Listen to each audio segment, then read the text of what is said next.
Hello, my name is Nicolas Robertson. I sang as a tenor in this concert and recording, and in many others during the Bach Cantata pilgrimage. Welcome to today's Bach Cantata for the Feast of Epiphany, 6th January, which was first performed by Bach on that day in Leipzig in 1725. We performed it in the pilgrimage on the same date in 2000 in the Nikolai Church in Leipzig.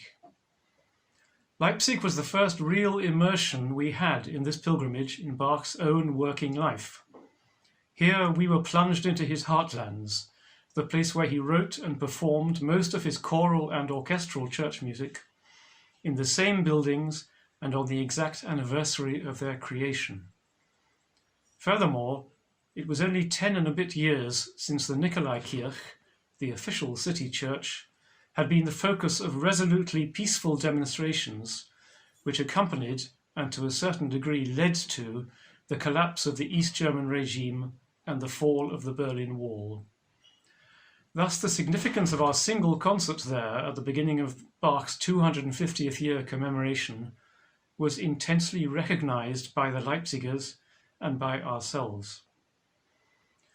Which makes it the more striking to encounter, both then and now, the limpidity and grace of Liebster Immanuel, Herzog der Frommen, Dearest Emmanuel, Lord of the Righteous. Epiphany is a sort of in-between time.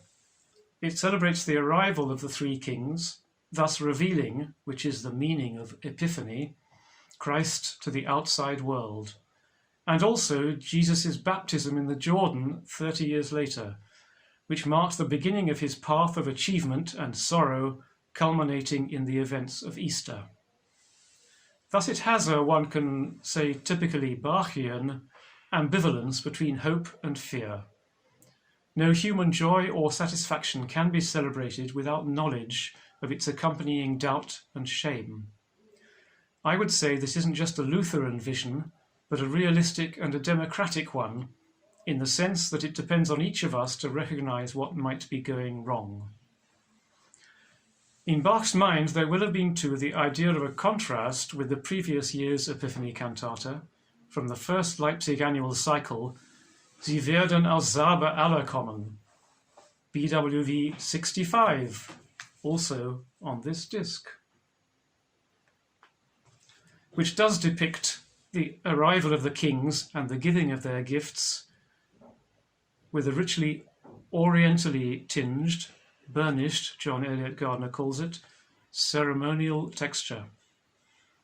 The kings have now effectively been and gone, leaving an echo in the opening chorale fantasy of Cantata 123, where I think one can still feel their presence in the inescapably triple rhythms. It's in 9/8 time, 3 times 3, an unusual and graceful dance likened to the French courante.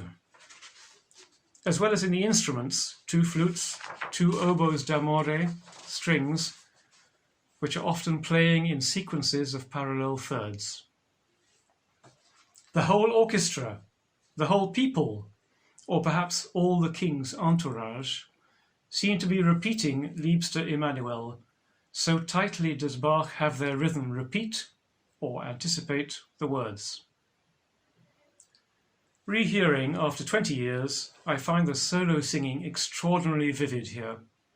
From Sally Bruce Payne's all too brief recitative, through James Gilchrist's wonderfully precise, anguished, articulate and radiant cross and sudden rage aria, to Peter Harvey's rapt, serene despite all, tender meditation.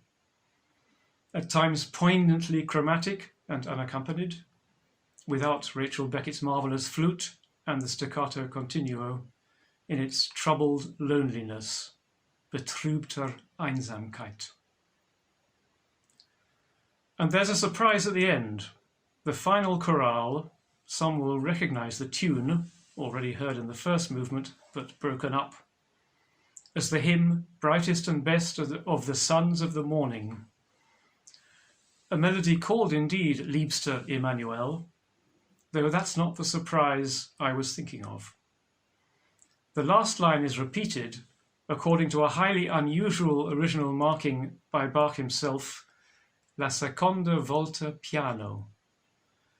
It is reminding you the kings have been there with their gifts, some bitter, and the slightest tweaks at the very end lights all that has gone before with a glimpse of gold.